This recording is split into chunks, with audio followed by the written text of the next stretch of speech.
বাগানের দড়িতে চাদরটা মেলার সময় গাছের ফাঁক দিয়ে শ্যাকরা সেনগুপ্তকে দেখেন মাধবী।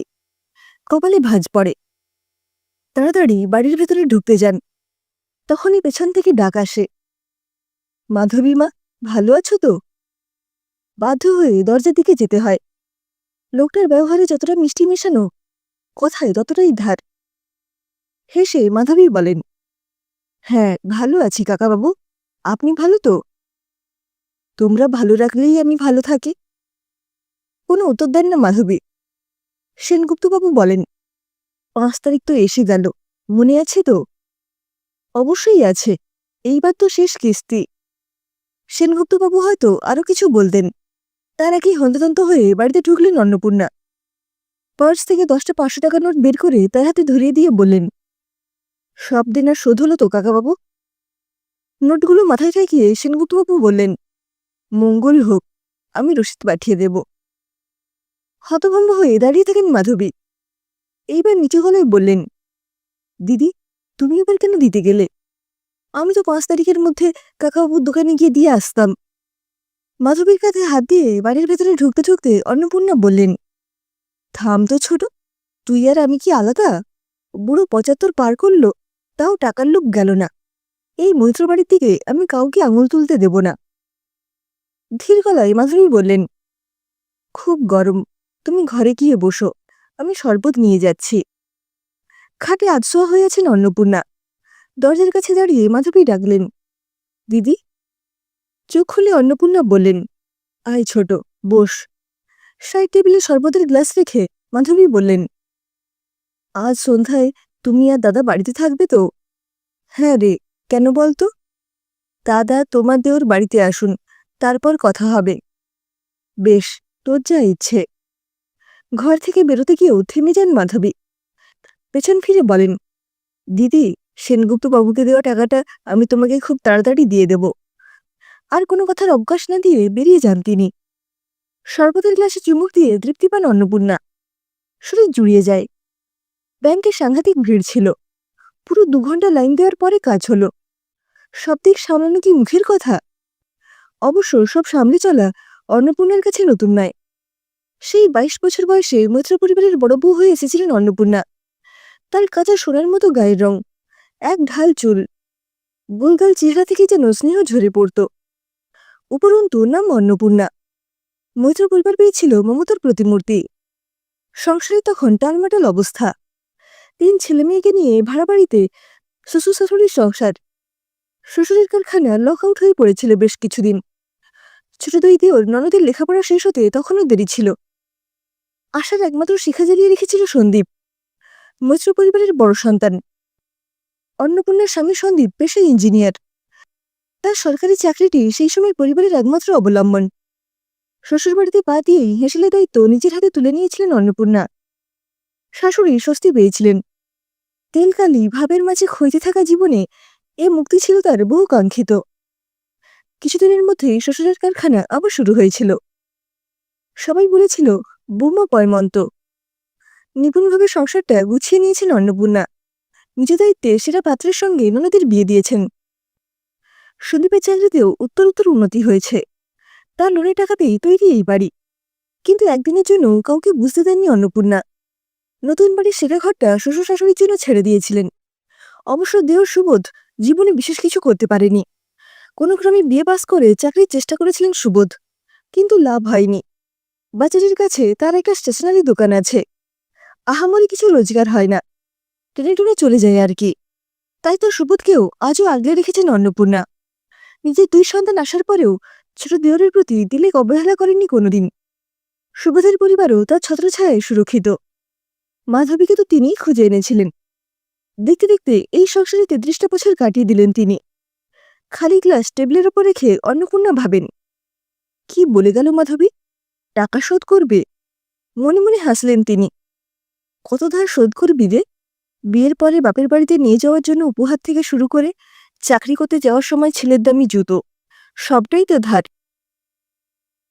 নিজের ঘরে ঢুকে তাড়াতাড়ি আলমারি থেকে ডায়েরিটা বের করে খাটে বসলেন মাধবী। 6 মাস আগে ভাইঝির বিয়ের জন্য সেনগুপ্ত সাগরের কাছ থেকে গয়নাটা কিনতে বাধ্য হয়েছিলেন তিনি। একমাত্র ভাইঝি, মান সম্মানের ব্যাপার তো রয়েই যায়। বাবু এখন যা পাঠায় তাতে প্রতি মাসে 5,000 টাকা করে কিস্তি দিতে পারবেন ভেবেই অবশ্য গয়নাটা কিনেছিলেন, দিচ্ছিলেনও তাই। কিন্তু শেষ মাসে এসে যেন সব উলটপালট হয়ে গেল। ডায়েরি খুলে পুরনো হিসেবে তলায় 5,000 লিখলেন মাধবী। ধারের মোট পরিমাণ হলো 7,000। 21 বছর বয়সে বিয়ে হয়েছিল তার। সুবোধ কোনোদিনই সঙ্গী হয়ে উঠতে পারেননি। আজীবন সবটা একা হাতে গোছানোর চেষ্টা করেছেন মাধবী, কিন্তু ফাঁক রয়েই গেছে। ধারের খেলা শেষ হয়নি কোনোদিন। তবে এইবার সব দিনের শোধের পালা। বিছানায় পাতা এমব্রয়ডারি করা চাদরটার উপর হাত বুলান মাধবী। সন্ধ্যাবেলা 3 কাপ চা টেবিলের উপর রেখে সুবোধকে চোখের ইশারা করলেন মাধবী। সুবোধ ভাঙা ভাঙা স্বরে বললেন, দাদা, মানে বৌদি, তোমাদের সঙ্গে একটু কথা ছিল। চায়ে চুমুক দিয়ে সন্দীপ বললেন, উফ, তোর এই আমতা আমতা করা স্বভাব আর গেল না। যা বলবি স্পষ্ট করে বল। বলছিলাম যে আমরা বাবুর কাছে যাব। অন্নপূর্ণা হেসে বললেন, তুই সন্ধ্যায় এই কথাটাই বলবি বলছিলি ছোট? তোরা দুজন পারিসও বটে, এই সামান্য ব্যাপারেও তোদের এখনো অনুমতি লাগে? সন্দীপের দিকে তাকিয়ে তিনি বললেন, তোরও তো এখনো বড় হলো না গো। তবে এই তো কিছুদিন আগেই ছেলের কাছে 1 মাস কাটিয়ে এলি, তবু মন ভরেনি বল? ধীর অথচ দৃঢ়স্বরে মাধবী বললেন, আমরা পাকাপাকিভাবে বাবুর কাছে চলে যাচ্ছি দিদি। বাবু আর একা একা থাকতে চাইছে না। অন্নপূর্ণার মাথা যেন হঠাৎ ঘুরে গেল। অবাক স্বরে বললেন, কি? কবে? মানে? আগামী মাসের 15 তারিখ। আজই টিকিট কনফার্ম হয়েছে। সন্দীপ বললেন, আগে জানাসনি তো? মাথা নিচু করে সুবোধ বললেন, সবটা ঠিক হওয়ার পরই জানাবো ভেবেছিলাম। আসলে দোকান থেকে তো খুব বেশি কিছু রোজগার হয় না। অন্নপূর্ণার ভাষা তীক্ষ্ণ হয়। ওহো, এইবার ছেলের টাকায় পায়ের উপর পা তুলে জীবন কাটানোর ইচ্ছে? তার মাত্র 1.5 বছর চাকরি করেই যে তোদের ছেলে কোটিপতি হয়ে গেছে, জানতাম না। শান্ত স্বরে মাধবী বললেন, না দিদি, আমার ছেলে কোটিপতি নয়। আমরা পায়ের ওপর পা দিয়ে জীবন কাটাবো না। বাপু যে সোসাইটিতে ফ্ল্যাট ভাড়া নিয়ে থাকে, সেখানে একজন মহিলার বুটিক আছে। বাবুর সঙ্গে ভালো বন্ধুত্ব তার। তিনি মূলত অনলাইনে ব্যবসা করেন। আমার এমব্রয়ডারির কাজ ওর ভীষণ পছন্দ হয়েছে। আমাকে নিজের বুটিকে কাজ দিয়েছেন তিনি। বাবুর বাবাও ওর ব্যবসাতেই সাহায্য করবে। দোকানটা আপাতত বন্ধ থাকবে, পরে এসে বিক্রির ব্যবস্থা করব। যাওয়ার সিদ্ধান্ত যখন নিয়েইছ, তখন সাবধানে যেও। বলে উঠে গেলেন সন্দীপ। গর্জে ওঠেন অন্নপূর্ণা। একবারও কেউ অনুমতি নেওয়ার প্রয়োজন মনে করল না। মাথা নিচু করে বসে থাকেন সুবোধ। মাধবী বলেন, বাবা মা ছেলে একসঙ্গে থাকবে, এতে আবার কারোর অনুমতির প্রয়োজন হয় নাকি দিদি? বরফটার বৃষ্টিতে ভাব ওঠে খুব, দমবন্ধ লাগে। ঠিক এমনই ভাব উঠেছিল অনেক বছর আগে। সদ্য বিয়ে পাশ করে একটি সরকারি চাকরির পরীক্ষায় প্রথম ধাপে সফলভাবে উত্তীর্ণ হয়েছিলেন সুবোধ। অস্থির হয়ে উঠেছিলেন অন্নপূর্ণা।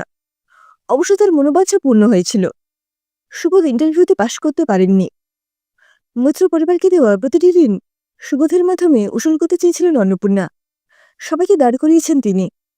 সুবোধ যদি মুঠোর বাইরে চলে যেত, তাহলে তার প্রাপ্য কি থাকত? অন্নপূর্ণার বিয়ের পর থেকেই গোবেচারা সুবোধ তার নেওডা। বৌদি তার পাশ না করতে পারায় বিমর্ষ সুবোধের আত্মবিশ্বাস ভাঙতে তাকে বেশি পরিশ্রম করতে হয়নি। সুবোধের বিয়ের জন্য মাধবীকে পছন্দ করে এনেছিলেন। আজীবন ফসাদের প্রতি মৈত্র পরিবারের দুর্বলতা। শ্যামলাবনের মাধবী তার স্বামীর মেরুদণ্ড ভাঙা, সে যে কোনোদিন সংসারে প্রতিষ্ঠা পাবে না, তা ভালো করেই জানতেন অন্নপূর্ণা।